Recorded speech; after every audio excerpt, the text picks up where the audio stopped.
go. So without further ado, the best Rolling Stones albums ranked from 15 to 1. One that I got early on is this High Tide in Green Grass. This is one of my earliest Stones records. This is a great comp. This is the American cover, and this was the UK cover. And it's called Big Hits, High Tide in Green Grass, Rolling Stones. Great collection. And then Through the Past Darkly. A second volume came out much later. I think it's 1969 or 1970 this came out. And here we go, number 15. It's only rock and roll. Of course, the great sort of becomes somewhat of an anthem. Mick Taylor's in the band here. It's only rock and roll. The Guy Pilot, artist who did this great cover, did a book called Rock Dreams. Coming at number 13, I'm showing Out of Our Heads. And this is an American comp. And the reason I'm showing this mainly because of the single Satisfaction. This might be, I don't know why I don't remember this, but this might be the first Rolling Stones album I bought. Is Some Girls. This is an original copy of Some Girls with all the original stars, including Lucille Ball. They later had to take them out for contractual reasons. Okay, coming in at number 11, the Rolling Stones. The Rolling Stones, the UK copy of their debut album. They put out some EPs prior to this and some singles, but this is one of the great early 60s, from 1964, British blues rock albums. At number 10, Black and Blue. This is a record that I find I constantly play. Out of all this sort of 70s Stones period, aside from the classics, coming at number 9. Now, Between the Buttons. Between the Buttons, again, is one of those records that had different configurations.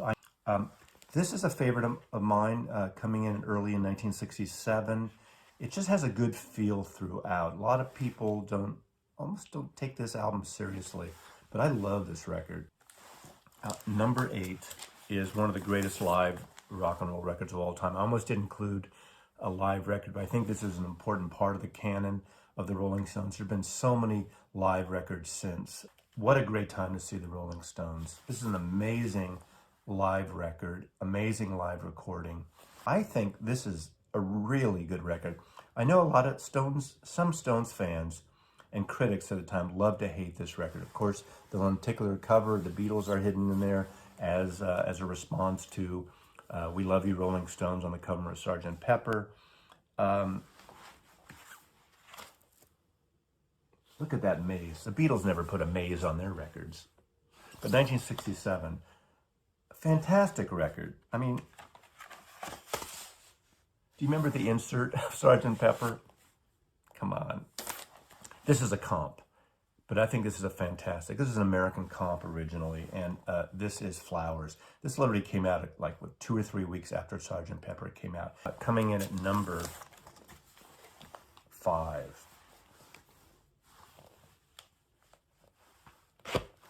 I wanted to pull up Joe D'Alessandro's zipper there.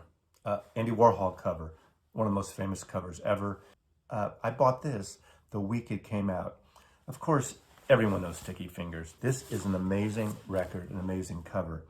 I mean, why is it only number 5 for me? I'm sure this could be in the top 3 for most people, but come on, top 5 is pretty great. And again, they started their own label. They started their own logo. The tongue became this iconic image for the Rolling Stones. So this is the mono from the mono box, based on the UK configuration of Aftermath, which I prefer.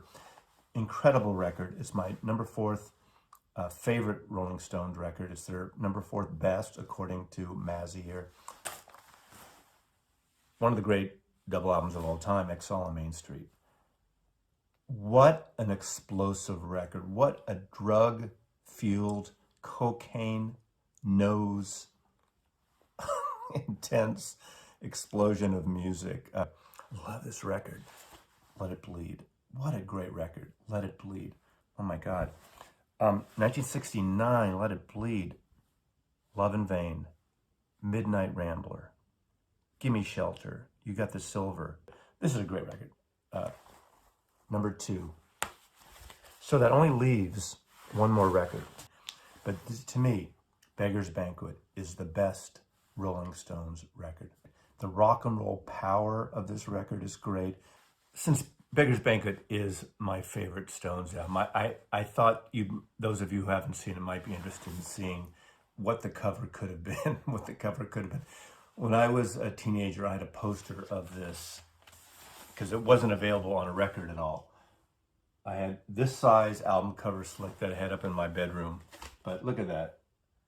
It's so much classier with the handwriting, although I mean, this would have been pretty cool.